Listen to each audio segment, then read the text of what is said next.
اللہ تعالیٰ نے فرمایا انا اعطیناک الکوثر فصلی لربک وانحر ان شانئک ھو الابتر، اے محبوب ہم نے تو آپ کو کوثر عطا کیا، ہم نے آپ کو کوثر عطا کیا ہے، آپ اپنے رب کی عبادت کریں، قربانی کریں، آپ کی نسل کٹی نہیں، آپ کے دشمن کی نسل کٹی ہوئی ہے، یہ رب ذوالجلال کی طرف سے اعلان ہوا ان شانئک، اے محبوب بے شک آپ کا دشمن کٹی ہوئی نسل کا ہے۔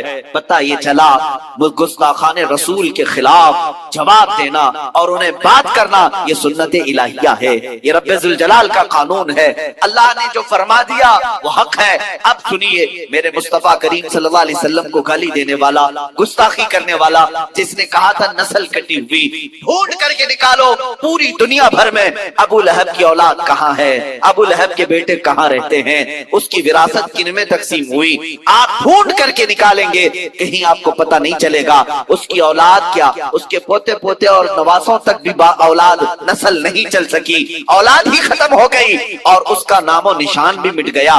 ابو لہب کی جو موت ہوئی اس حالت میں ہوئی کہ اس کو سخت ترین بیماری لاحق ہوئی، یہاں تک کہ اس کو ایک گڑھے میں ڈال کر کے اس ہی بچوں نے پتھر اس پر ڈالے تھے، اتنے پتھر مارے گئے تھے کہ اس کا جسم پورا پتھروں سے لہولہان تھا، وہ خود مٹا، اس کی اولاد نہیں رہی۔ لیکن آؤ میرے رب ذوالجلال نے میرے مصطفیٰ کی جو شان بیان کی انا اعطیناک الکوثر، اس آیت کی تفسیر کے اعتبار سے آج ہندوستان نہیں، جے پور راجستھان نہیں، بلکہ دنیا کے کسی بھی کونے میں جاؤ رسول اللہ کی آل و اولاد کی خوشبو تمہیں ضرور نظر آئے گی، ہر جگہ سادات موجود ہیں، سید حضرات موجود ہیں، یہ کس کی نسل ہیں؟ یہ فاطمۃ الزہرا کی نسل آج پوری دنیا میں ہے، جن کو میرے آقا صلی اللہ علیہ وسلم نے اپنی اولاد فرمایا ہے۔ عزیزان گرامی، حضور کو کہنے والے کہ نسل کٹی ہے وہ خود کٹ گئے، مگر میرے مصطفیٰ کی نسل آج پوری دنیا میں جس طرح محفوظ ہے، کائنات میں کسی کی نسل اس طرح سے محفوظ نہیں۔ ایک بات یاد رکھیں،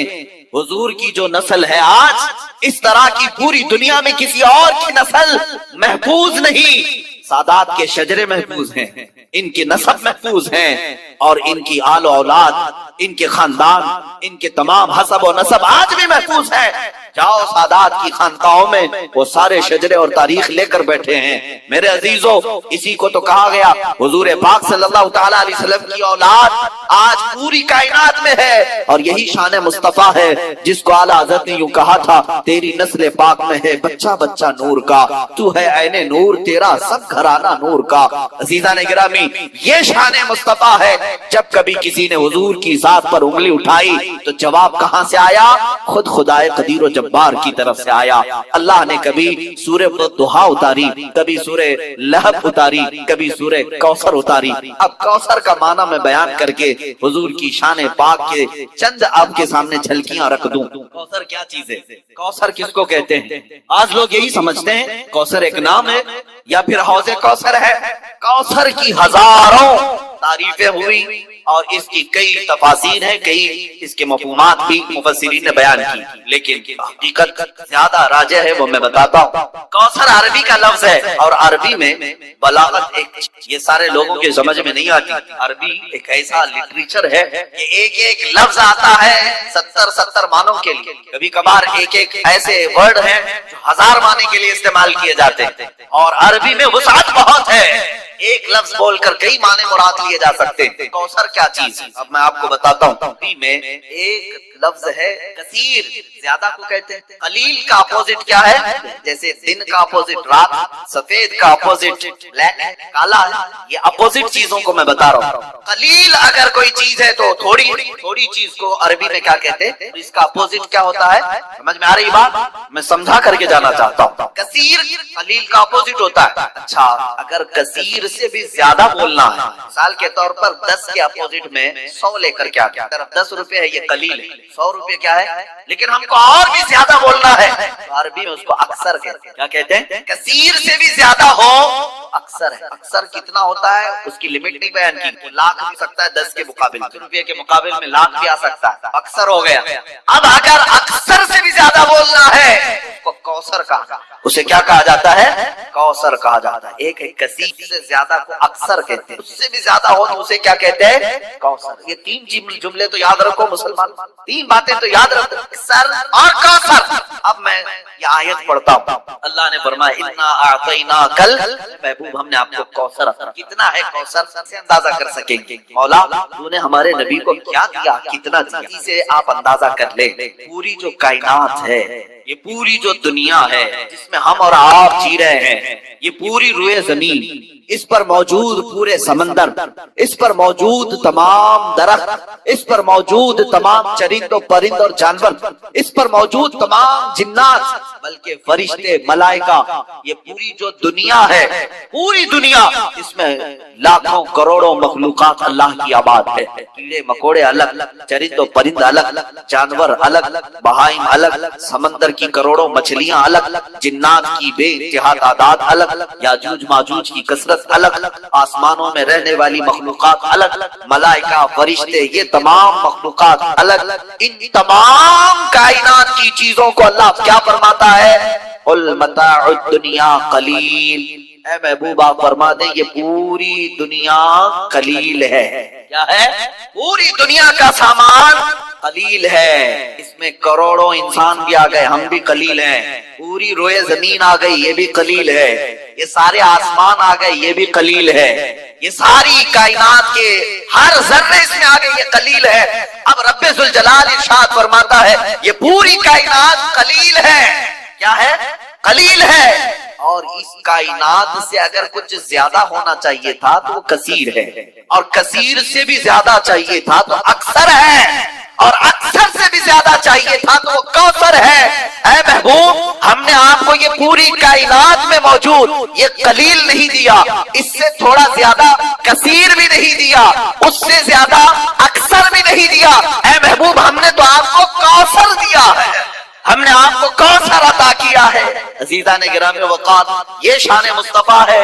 رسول پاک صلی اللہ تعالی علیہ وسلم کو اللہ فرما رہا ہم نے کوثر دیا ہے. اسی لیے شاعر نے کہا تھا حسن یوسف دم عیسیٰ ید بیضا داری، آنچ ہما خوباں دارند تو تنہا داری. اے رسول پاک آپ کو اللہ نے حسن یوسف بھی دیا، اور حسن یوسف ید بیضا، حضرت موسیٰ علیہ السلام کا معجزہ ید بیضا بھی آپ کو دیا گیا، اور حضرت عیسیٰ علیہ السلام کی مسیحائی بھی دی گئی. اور پھر اخیر میں شاعر کہتا ہے وہ تمام خوبیاں جو انبیاء رکھتے تھے یا رسول اللہ وہ تنہا آپ کی ذات میں اللہ نے عطا کی. اور اسی کو اعلیٰ حضرت فرماتے ہیں ذات ہوئی انتخاب، وصف ہوئے لاجواب. جب غلطی ہو جائے، غلطیاں کس سے نہیں ہوتی؟ گناہ سب سے ہوتے ہیں. اور اسی لیے میرے آقا صلی اللہ علیہ وسلم ارشاد فرماتے ان بنی آدم خطاؤون وخیر الخطائین التوابون.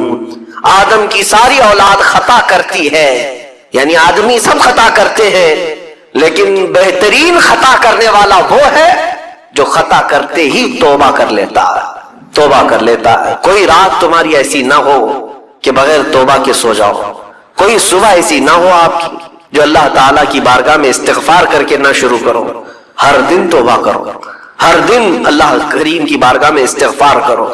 اور قرآن کی ایک آیت میں آپ کو یہ بھی بتا دوں، 9ویں پارے سورہ انفال کی آیت ہے. اللہ تعالیٰ فرماتا ہے وَمَا كَانَ اللَّهُ لِيُعَذِّبَهُمْ وَأَنْتَ فِيهِمْ وَمَا كَانَ اللَّهُ مُعَذِّبَهُمْ وَهُمْ يَسْتَغْفِرُونَ.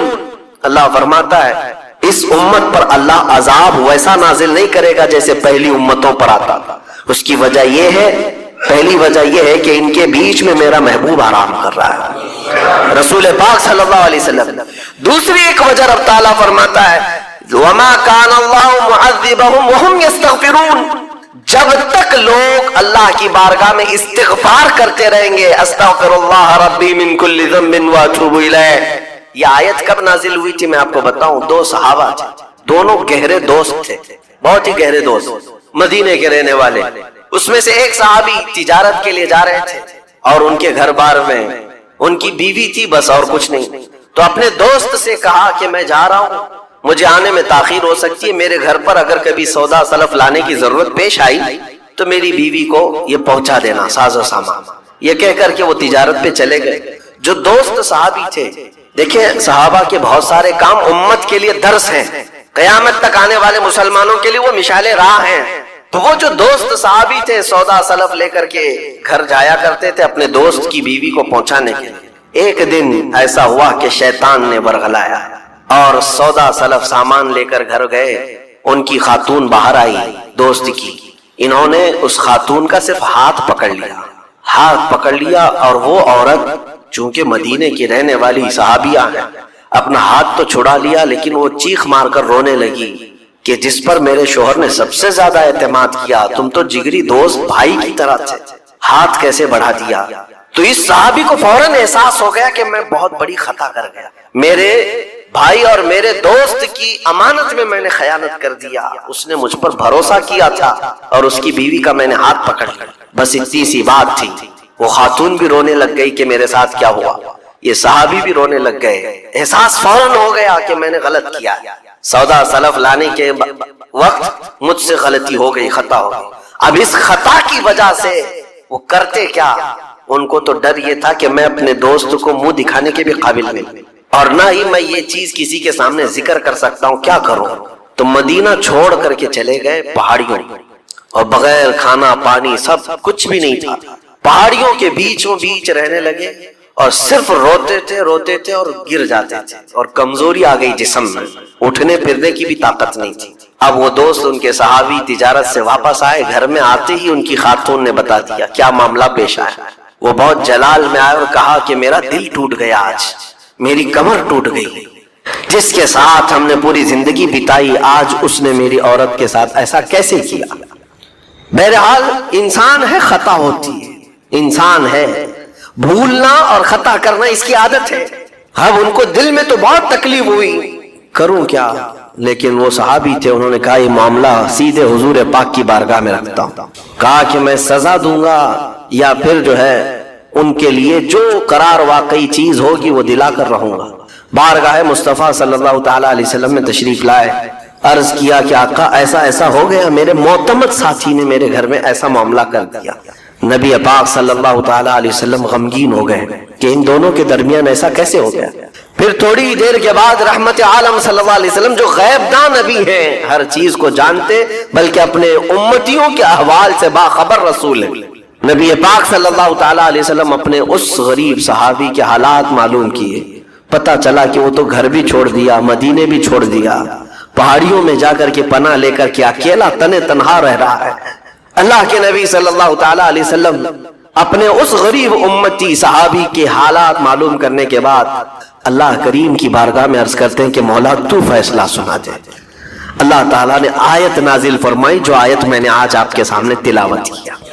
اللہ تعالیٰ فرماتا والذین اذا فعلوا فاحشة او ظلموا انفسهم، جن لوگوں نے گناہ کر لیا یا اپنی جان پر ظلم کیا ہے، پھر ذکروا اللہ فاستغفروا لذنوبہم، اللہ کو پھر جلدی یاد کر لیا اور توبہ کر لیا. رب تعالیٰ فرماتا ومن یغفر الذنوب الا اللہ، محبوب بتاؤ اللہ کے سوا کون ہے گناہوں کی بخشش کرنے والا. اللہ تعالیٰ ان کے گناہوں کو معاف کر دیتا ہے جو فوراً اپنے گناہ کے بعد یاد کر لیتے ہیں کہ مجھ سے خطا ہوئی ہے.